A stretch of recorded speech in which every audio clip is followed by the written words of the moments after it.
Hello, my name is Johanneke Kroesbergen-Kamps. I'm a research associate at the University of Pretoria in South Africa and a teacher at the Radboud University in the Netherlands. Today I will take you to Zambia. Let's say it's a Friday night in a little city on Zambia's Copperbelt. The streets are dark and quiet, but in the church the lights are on and music can be heard. Here, young people gather for an overnight prayer. Until about 6 in the morning, they will be singing, dancing, praying, and listening to the words of invited evangelists and pastors. Suddenly, a girl, she cannot be more than 12 years old, gets up and starts walking towards the exit of the church. "Where are you going at this time of the night?" someone asks. The girl seems upset.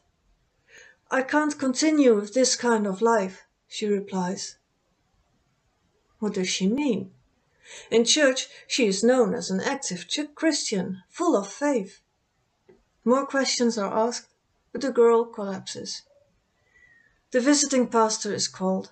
He kneels beside her and orders the devil to let her go. The girl regains consciousness and starts telling a stunning story. "I am a Satanist," she says, "sent here to this all-night prayer to bring confusion. I've been tormenting the resident minister, making him fail to pray, and making his sermons dull so that his listeners will not become born again, and those who have demons will not be delivered." A crowd of eager listeners forms around the girl. "Remember the big accident on the road from Ndola to Kitwe?" she continues. "It was me who caused it." The audience gasps. Several onlookers have lost relatives in that accident. Some start to weep. The girl goes on. "The devil promised me that if I managed to kill 1,000 people, I will become a queen under the Indian Ocean. And in the physical world, I will be a famous singer, like Nicki Minaj or Wiz Khalifa. Or I will get married to the president of any nation of my choice." The visiting pastor starts praying for her again, trying to break the influence of the devil over her. It takes hours, but at 5 in the morning he declares her delivered, and the girl repents for her past as a Satanist. She is now, once more, a good Christian. Occurrences like the confession of the girl at the overnight prayer are not new in African churches. From the mid-1990s onward, testimonies of ex-Satanists have circulated within Zambian churches, both in the newer Pentecostal churches that have become so popular in recent years, and also in older mission churches, like the Reformed Church in Zambia, and even in the Seventh-day Adventist Church. Like the girl at the overnight prayer, ex-Satanists often confess that they have sacrificed people to Satan, for example through car accidents or by causing illness. They often also describe an underwater or underground realm where Satan reigns. Many descriptions of this realm speak about factories where products are made.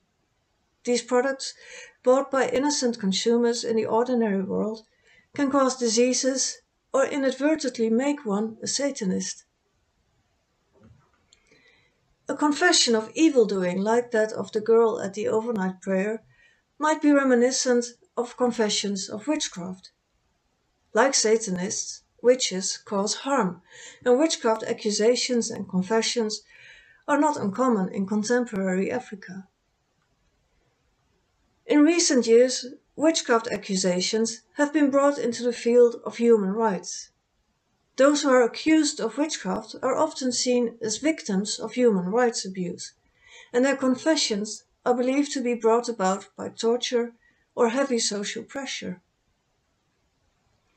Looking at testimonies of ex-Satanists in Zambia, my point today is that this does not always have to be the case. For the girl at the overnight prayer, something else seems to be happening. She was not tortured. In fact, the others present at the meeting were surprised to hear her confess that she was a Satanist. So how did she come to see herself as a Satanist? First of all, it is important to realize that Satanism in Zambia, unlike different forms of Satanism in the West, is not seen as an alternative religious belonging. For Zambians, Satanism means that something is wrong with you. It is an ailment, an affliction, a diagnosis. Let's take a look at one testimony of an ex-Satanist. I will call her Sue, to make this point clearer. Sue is a young woman in her 20s when she gives her testimony. As a teenager, she went through a difficult time. She was lonely, staying away from her parents and being mistreated where she was living. She felt unloved. She also suffered from some vague physical complaints, like the feeling of a lump in her throat and high blood pressure. In retrospect, Sue saw that she had always been different from others. She calls herself a weird kid, very quiet, who never had friends. She was especially wary of others, men, touching her. Friends and relatives noticed her strange behavior. They tell her that she was too quiet. One friend advises her to see a certain pastor who might be able to help. It was only after being prayed over several times that Sue realized the extent of her divergence from the norm. Something was wrong with Sue, as she repeats 4 times in her testimony. What Sue finds out through the pastors who pray for her is that she is a Satanist. In Sue's narrative, Satanism is, more than anything else, a diagnosis of what is wrong with her. If Satanism is a diagnosis, what are the specific symptoms that show someone is afflicted with Satanism? Dreams can be a symptom. Dream images that many ex-Satanists mention in their testimonies are dreaming of eating, dreaming of snakes and lions, and dreaming of entering an underwater world. Another symptom of Satanism is abnormal behavior, especially introversion and defiance. Sue, for example, prefers to spend time alone in her room instead of hanging out with friends. This is a very common motive in testimonies of ex-Satanists. Defiance of the authority of elders is another undesirable behavior that ex-Satanists show. Many testimonies use the words rude or stubborn as a description of the behavior of a Satanist. One experience that many ex-Satanists share is a feeling of rejection and isolation. If you look at the background stories of the ex-Satanists who give their testimonies, you see that many of them have had a difficult childhood. They grow up in difficult circumstances. Parents are divorced or deceased, and often the children are living with relatives. In the testimonies, ex-Satanists often tell how they are shifted around from one household to the next, going from living with a mother to living with a grandmother, or an aunt, or a sister. Sue also felt rejected and isolated. She was lonely and mistreated by those who were supposed to take care of her. Parents, caregivers, or friends of someone who is particularly introverted or shows difficult behavior may readily suspect a case of Satanism. They will often contact a pastor, who may confirm the diagnosis. What happens if someone receives the diagnosis of Satanism? Scholars who study therapy-seeking behavior have argued that people will often shop around for a diagnosis and a therapy which fits with their own convictions and those of their social environment. A diagnosis has to feel right, and accepting a diagnosis is a process that involves not only the patient or the client, but also his significant others, such as family members, parents, a spouse, friends, or even neighbors. But it takes more than a diagnosis to become an ex-Satanist. What happens after accepting the diagnosis of Satanism is maybe the most important stage, namely the rewriting of the life history. Satanism becomes a lens through which one's past is re-evaluated. Suddenly, things start to fall into place, and events that thus far were perceived as coincidences receive a new meaning. Tsitsi is another ex-Satanist in whose testimony the process of rewriting the life story is very visible. Like many ex-Satanists, growing up, Tsitsi felt rejected. Her father longs to have a baby boy, after a beloved son had passed away at a young age. But Tsitsi is a girl, and she feels the disappointment and rejection of her father.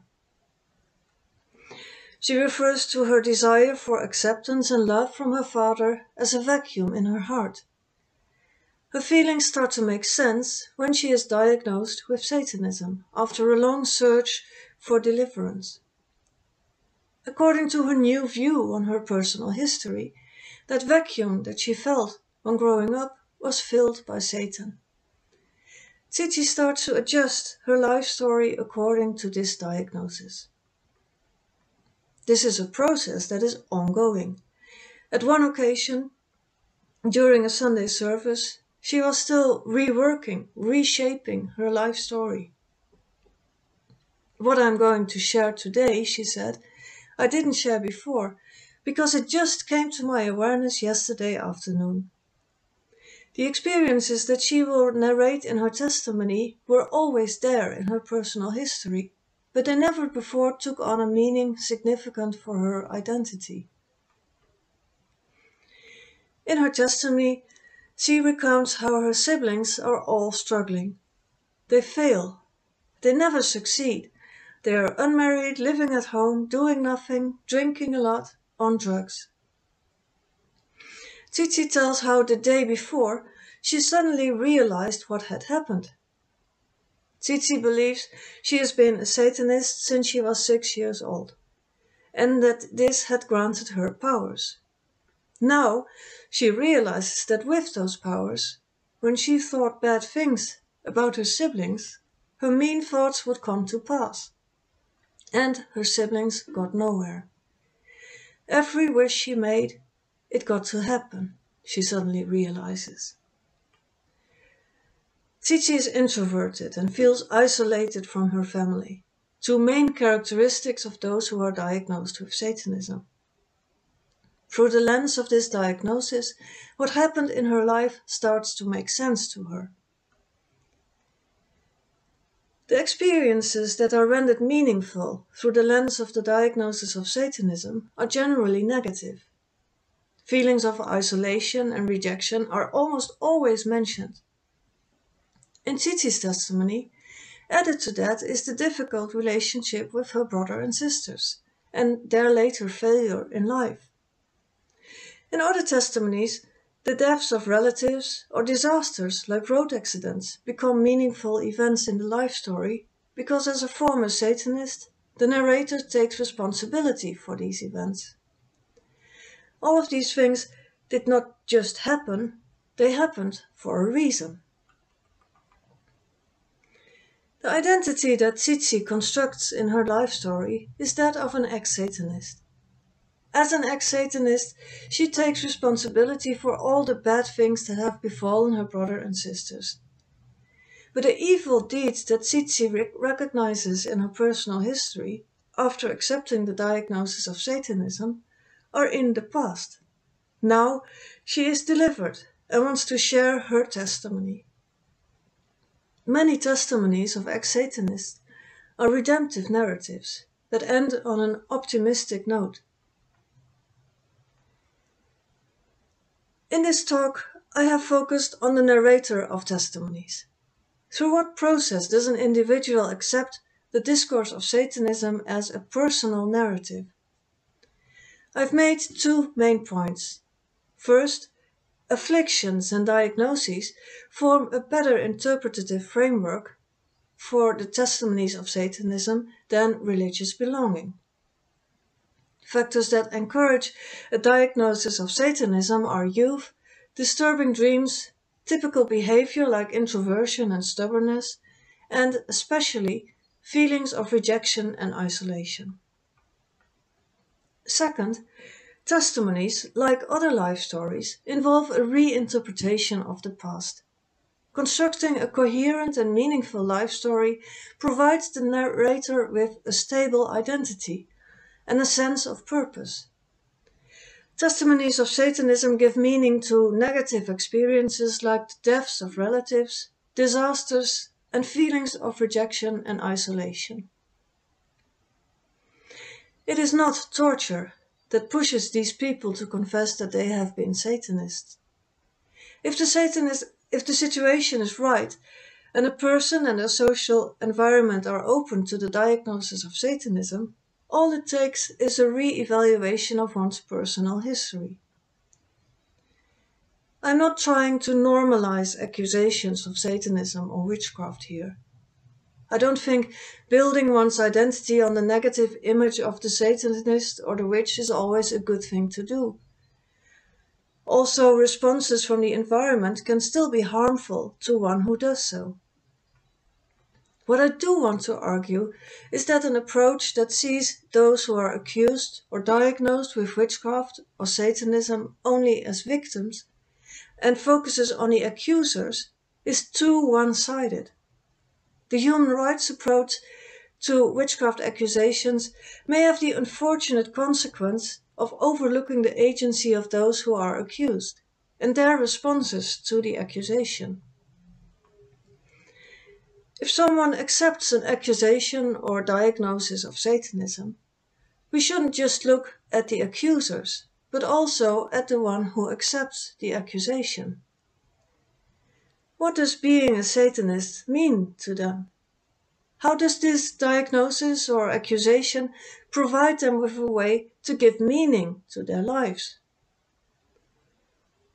Ex-Satanists are individuals for whom the diagnosis of Satanism makes personal sense. Their testimonies are not necessarily the consequence of torture or social pressure, but often are the result of a reinterpretation of the life story.